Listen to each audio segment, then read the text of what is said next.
If you want to change the world, start off by making your bed. If you make your bed every morning, you will have accomplished the first task of the day. It will give you a small sense of pride, and it will encourage you to do another task, and another, and another. And by the end of the day, that one task completed will have turned into many tasks completed. Making your bed will also reinforce the fact that the little things in life matter. If you can't do the little things right, you'll never be able to do the big things right. And if by chance you have a miserable day, you will come home to a bed that is made, that you made. And a made bed gives you encouragement that tomorrow will be better. To pass SEAL training, there are a series of long swims that must be completed. One is the night swim. Before the swim, the instructors joyfully brief the students on all the species of sharks that inhabit the waters off San Clemente.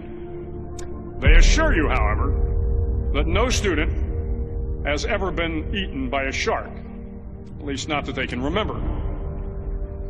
But you are also taught that if a shark begins to circle your position, stand your ground.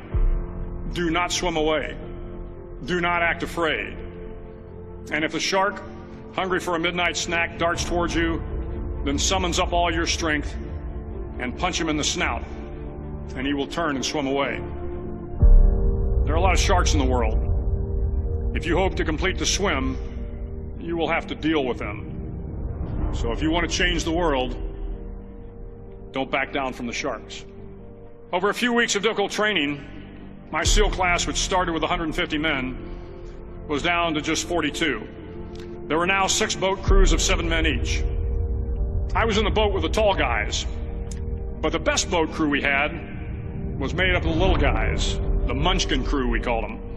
No one was over 5'5". The Munchkin boat crew had 1 American Indian, 1 African American, 1 Polish American, 1 Greek American, 1 Italian American, and 2 tough kids from the Midwest. They out-paddled, outran, and outswam all the other boat crews. The big men in the other boat crews would always make good-natured fun of the tiny little flippers the Munchkins put on their tiny little feet prior to every swim. But somehow these little guys from every corner of the nation and the world always had the last laugh, swimming faster than everyone and reaching the shore long before the rest of us. SEAL training was a great equalizer. Nothing mattered but your will to succeed, not your color, not your ethnic background, not your education, not your social status. If you want to change the world, measure a person by the size of their heart, not by the size of their flippers. The 9th week of training is referred to as Hell Week. It is 6 days of no sleep, constant physical and mental harassment, and 1 special day at the Mud Flats. The Mud Flats are an area between San Diego and Tijuana where the water runs off and creates the Tijuana Sloughs, a swampy patch of terrain where the mud will engulf you. It is on Wednesday of Hell Week that you paddle down to the Mud Flats and spend the next 15 hours trying to survive the freezing cold, the howling wind, and the incessant pressure to quit from the instructors. As the sun began to set that Wednesday evening, my training class, having committed some egregious infraction to rules, was ordered into the mud. The mud consumed each man till there was nothing visible but our heads. The instructors told us we could leave the mud if only 5 men would quit. Only 5 men, just 5 men, and we could get out of the oppressive cold. Looking around the mud flat, it was apparent that some students were about to give up.